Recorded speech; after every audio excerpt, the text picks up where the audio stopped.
My ex-wife dragged me to court, claiming I abandoned her and she deserved everything. She sat smugly as the judge started reading my financials. Then my lawyer stood up and said, "Your Honor, before you rule, there's something she hasn't told you." The judge's eyes went wide. The next 5 minutes changed everything. I should have known Lillian wouldn't go down quietly. I thought that when our marriage ended, that would be it. We'd split, move on, and go our separate ways. But Lillian, she had other plans. Plans that involved dragging me to court and trying to rob me blind. I wasn't completely shocked when I got served with legal papers, but when I read what she was demanding, I almost laughed. She wasn't just asking for a fair settlement. She was demanding half my assets, alimony for life, a portion of my retirement fund. Her reasoning: Henry abandoned me. He ruined my life and I deserve compensation for the suffering he caused. Suffering. That's what she called it. If you'd met Lillian before all this, you'd think she was charming, elegant, and sophisticated. She knew exactly how to work a room, how to make people believe she was sweet and helpless. That's exactly what made her so dangerous. Lillian didn't just lie. She built entire realities that weren't true, and she was incredibly good at it. Throughout our marriage, she played the role of the supportive wife, but behind closed doors, she was a financial wrecking ball. "Henry, you're the provider. You should want to take care of me."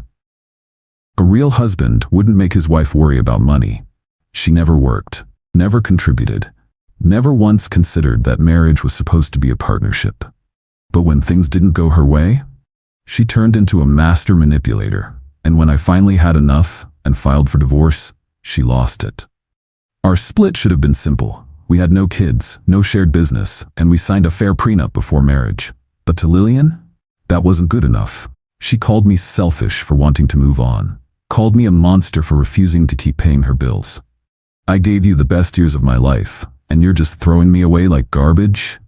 No, Lillian, I wasn't throwing you away. I was escaping.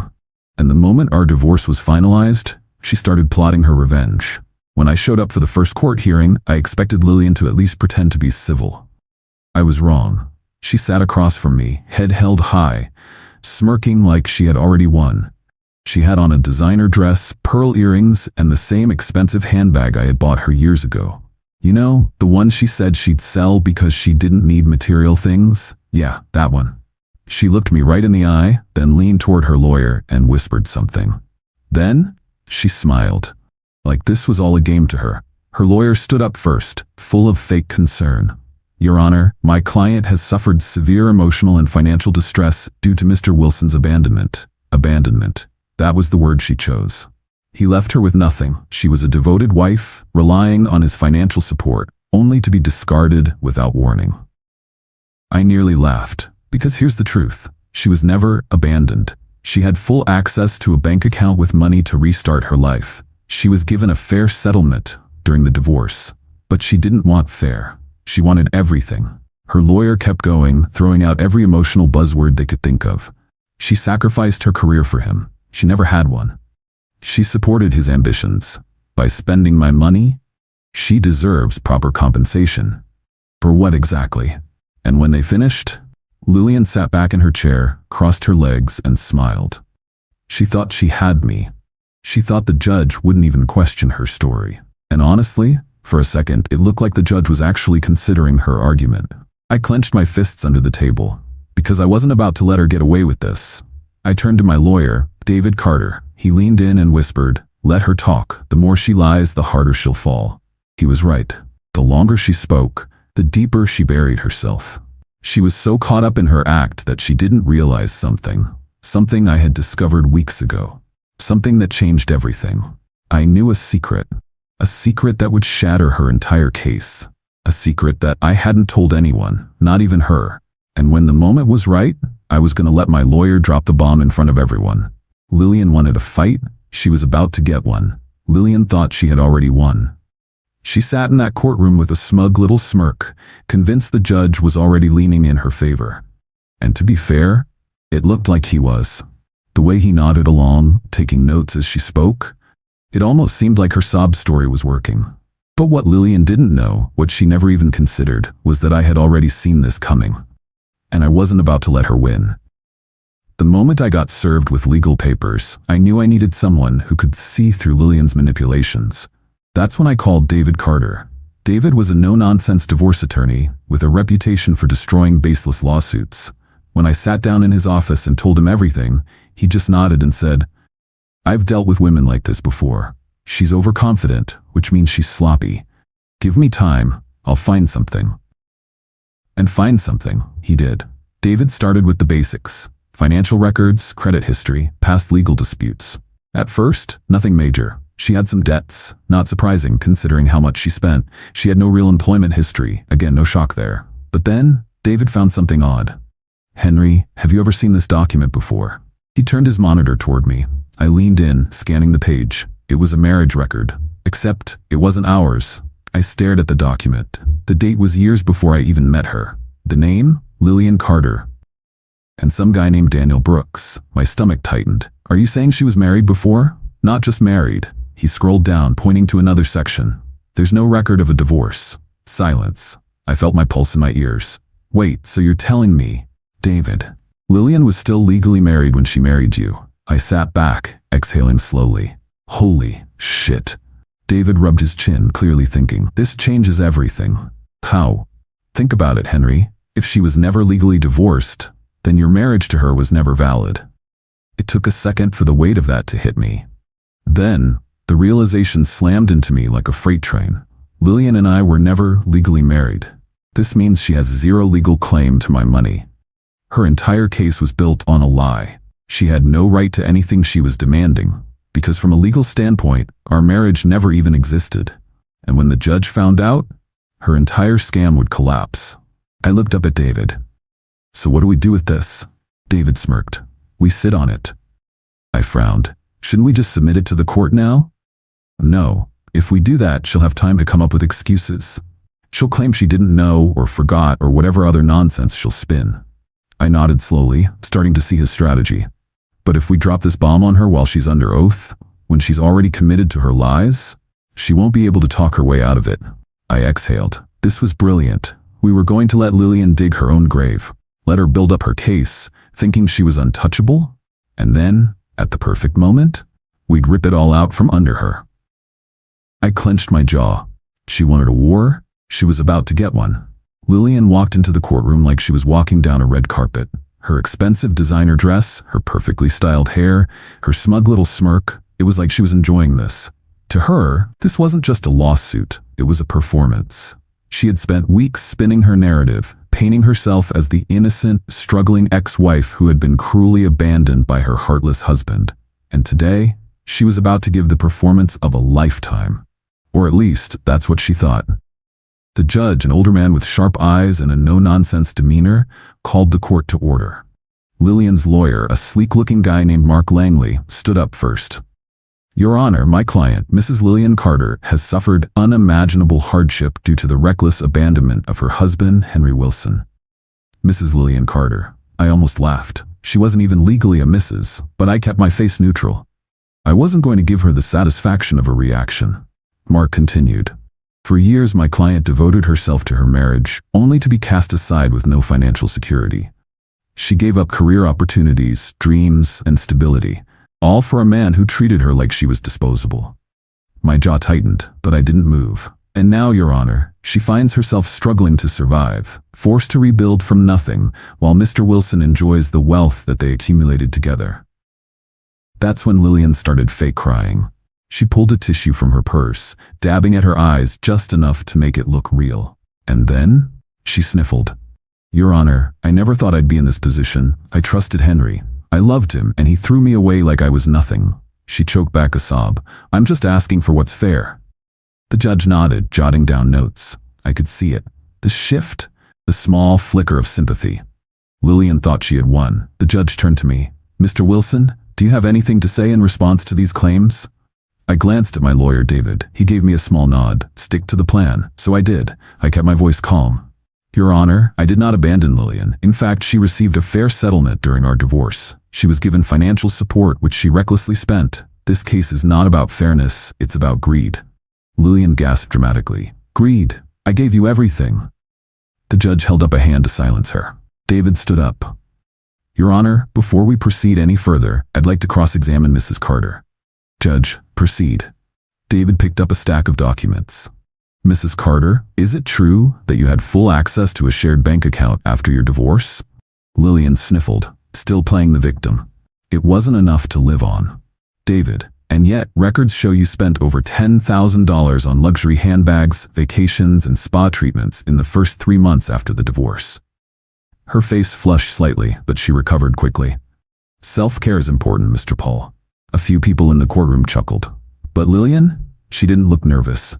Not even slightly, because she thought this was just a financial debate. She thought the worst that would happen was that she wouldn't get as much money as she wanted. She had no idea what was coming. The judge leaned back. All right, I've heard both sides. I'm ready to make a ruling. Lillian straightened in her seat. She actually smiled, like she already knew the verdict, like she had already won. And that's when David stood up one last time. Your Honor, before you rule, there's something she hasn't told you. The room went silent. Lillian's face twitched. For the first time that day, she looked uncertain. Judge, Mr. Carter, what exactly are you referring to? David reached into his briefcase and pulled out a folder. We recently uncovered some interesting documents regarding Mrs. Carter's marital history. He opened the folder, pulling out a certified marriage record. Your Honor, Lillian Carter was never legally married to my client. The entire courtroom froze. The judge's pen stopped mid-sentence. Lillian's jaw actually dropped. That's not true. David slid the documents to the judge. This is a certified record showing that Lillian Carter was legally married to another man, Daniel Brooks, at the time she married my client. There is no record of a legal divorce. So tell me, Mrs. Carter, how exactly were you planning to claim alimony from a marriage that never legally existed? Lillian's face drained of color. Her hands clawed at the table. This is a mistake. I didn't know. David, raising an eyebrow. Didn't know? Because according to these records, you and Mr. Brooks owned a property together 5 years ago. You signed a lease. That doesn't sound like not knowing. The judge's expression darkened. Mrs. Carter, is this true? Lillian's mouth opened and closed like a fish. She had no way out, because she had already committed to her lies, because she was under oath, and because we had just destroyed her entire case. For the first time since this whole circus started, Lillian was completely silent. No fake tears. No smug little smirk. No whispered comments to her lawyer. She just sat there, blinking rapidly, like she was trying to wake up from a nightmare.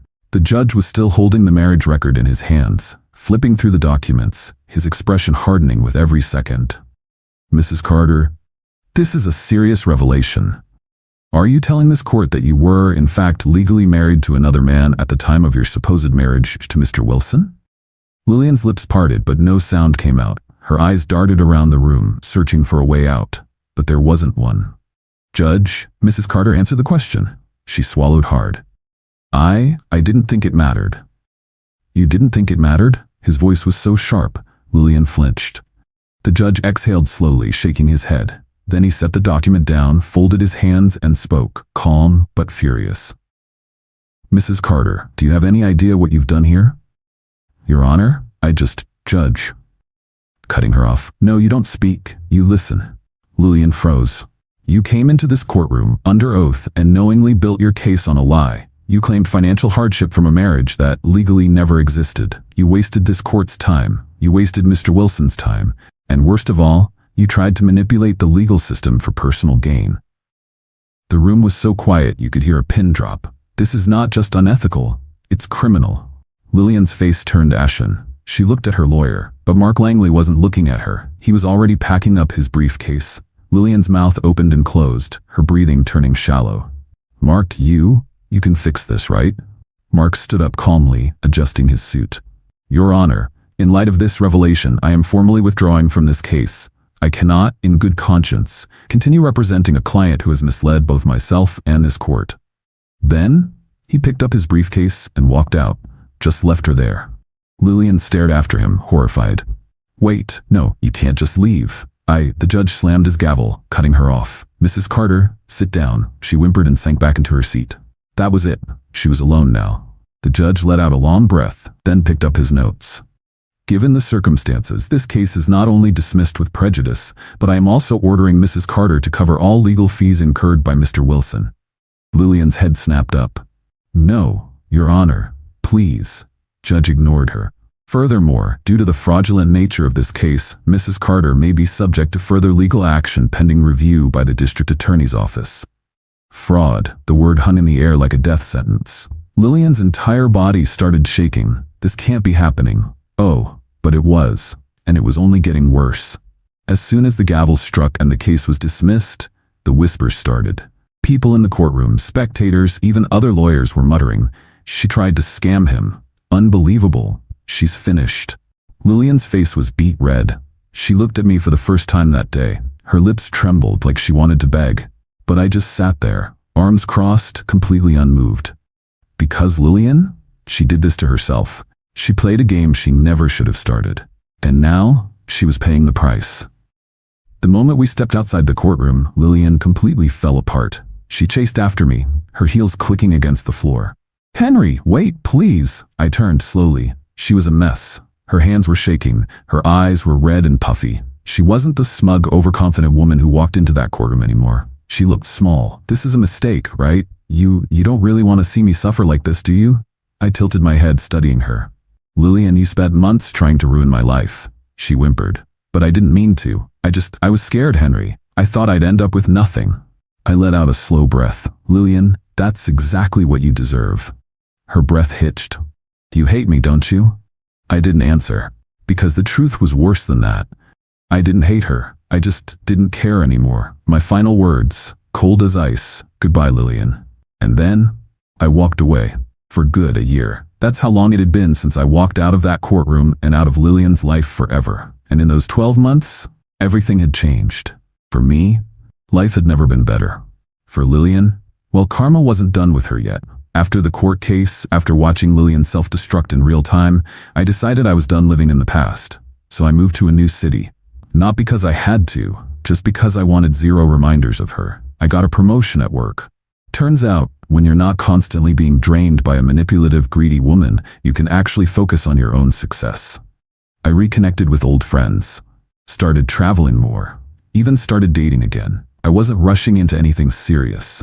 But for the first time in years, I felt completely free. No walking on eggshells, no constant manipulation, no battles over money, just peace. And Lillian? I didn't think about her at all, until one random afternoon, when I ran into someone I never expected to see again.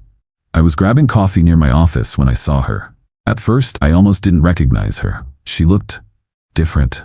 Not bad, just worn down, like someone who had been through a long, losing battle. She was sitting alone at a corner table, staring at her phone, and she wasn't dressed in her usual high-end brands. No designer handbags, no luxury jewelry, just a cheap basic sweater and jeans. For the first time ever, Lillian looked normal. I could have walked away, could have ignored her completely. But curiosity got the best of me, so I ordered my coffee and walked right up to her table. "Lillian." She looked up, and the second her eyes landed on me, her face flushed with emotion, surprise, embarrassment, regret. "Linry."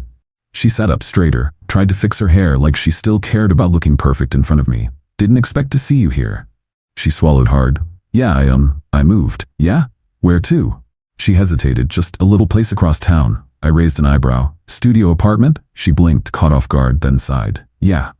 I nodded, taking a sip of my coffee. "So how's work?" She let out a dry, humorless laugh. "Oh, between jobs." Ah, there it was. She had lost everything. And now, she was barely keeping her head above water. She looked at me carefully. "You look good." "I feel good," I said. She bit her lip. "I've been thinking about you." I set my coffee down. "Yeah, about everything. How things ended, how I acted. I just waited, because I already knew where this was going. I've changed, Henry. I've grown. I miss having you in my life." She reached across the table, tried to touch my hand. I pulled back, and she knew. She knew right then that she had lost me forever. "Lillian, I don't think about you at all." Her face crumpled. She looked down, swallowing hard. "I get it." And for the first time, she didn't argue, didn't manipulate, didn't play the victim. She just sat there, alone. I stood up, took one last sip of my coffee. "Take care, Lillian." Then, I walked away, and I never saw her again.